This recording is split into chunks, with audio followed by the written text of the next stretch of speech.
आज इस वीडियो में आप जानेंगे बहुत ही अच्छा नुस्खा डस्ट एलर्जी से निजात पाएंगे आप। बहुत ही फ़ायदेमंद और बहुत ही कारगर चीज़ है जो आपके लिए ये बहुत ही फ़ायदेमंद रहेंगी और आपकी बीमारी भी जाती रहेगी। तो इसमें क्या चीज़ें आपने इस्तेमाल करनी है, मेरी वीडियो के अंत तक देखिएगा, सुनिए। तो आइए जानते हैं कि क्या चीज़ें आप लेंगे जिससे आपकी ये डस्ट एलर्जी ख़त्म हो जाए।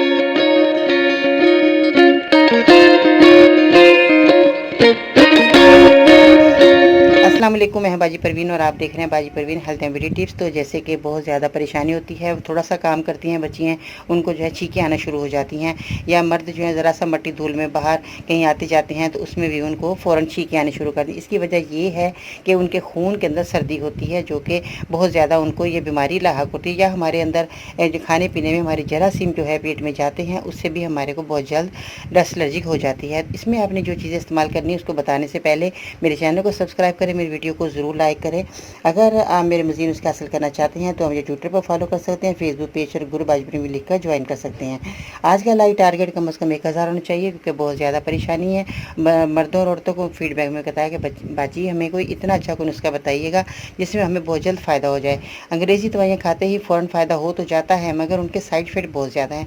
मगर जो देसी नुस्खे होते हैं उनमें कोई नुकसान नहीं होता। इसमें आपने क्या चीज़ें लेनी है, आपने इसबगोल की भूसी, जो कि बहुत ज़्यादा बड़ी दवा है, ये इसको 7 इसबगोल भी कहा जाता है, और ये दवाई जो है आपको आसानी से हर जगह मिल जाएगी, क्योंकि ये जो है बहुत ज़्यादा इससे बीमारियां दूर होती हैं, और ये घर में हर वक्त मौजूद होनी चाहिए आपके घर में। उसके बाद जो है आपने कलवंजी का इस्तेमाल करना है, जो कि ये भी आपके किचन में मौजूद होगी। उसके बाद शहद जो है ये आपका खालिश होना बहुत ज़रूरी है, जो कि जमता नहीं है खालिश, इसकी पहचान यही है, क्योंकि खालिश शहद जो है अगर आप फ्रिज में भी रख देंगे तो वो जमेगा नहीं। तो बाकी जो है शहद है वो जम जाते हैं, क्योंकि उसमें शहद के अंदर जो है चीनी वगैरह ऐसी चीज़ें जो मिला देते हैं जिसमें वो जम जाता है। तो ये आपका खालिश शहद नहीं है। खालिश शहद होगा तो आपको बहुत जल्द फ़ायदा हो जाएगा।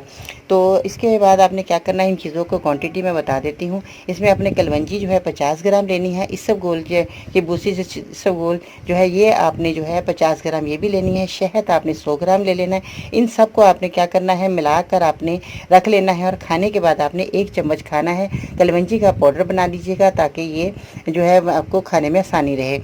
तो आज का लाइव टारगेट कम से कम 1000 होना चाहिए। अगर आप मेरे मज़ीद नुस्खे हासिल करना चाहते हैं तो हम ये ट्विटर पर फॉलो कर सकते हैं, फेसबुक पेज और गुरु बाजी परवीन लिख कर भी ज्वाइन कर सकते हैं। इसके अलावा परेशान औरतें हैं बहुत ज़्यादा, तो वो उनके लिए मैंने वुमेंस हेल्थ के चैनल जो फेस ग्रुप बनाया है, उसमें आप जाकर जो है औरतें अपनी परेशानी को दूर कर सकती हैं और हर अपने मसले मसाइल का हल भी कर सकते हैं। मज़ीद जानने के लिए विजिट करें मेरी वेबसाइट है bajiparveen.com। दुआ में ज़रूर याद रखिएगा। इंशाअल्लाह ताला ज़िंदगी रही तो कल मिलते नई वीडियो के साथ। तब तक के लिए अल्लाह निगहबान।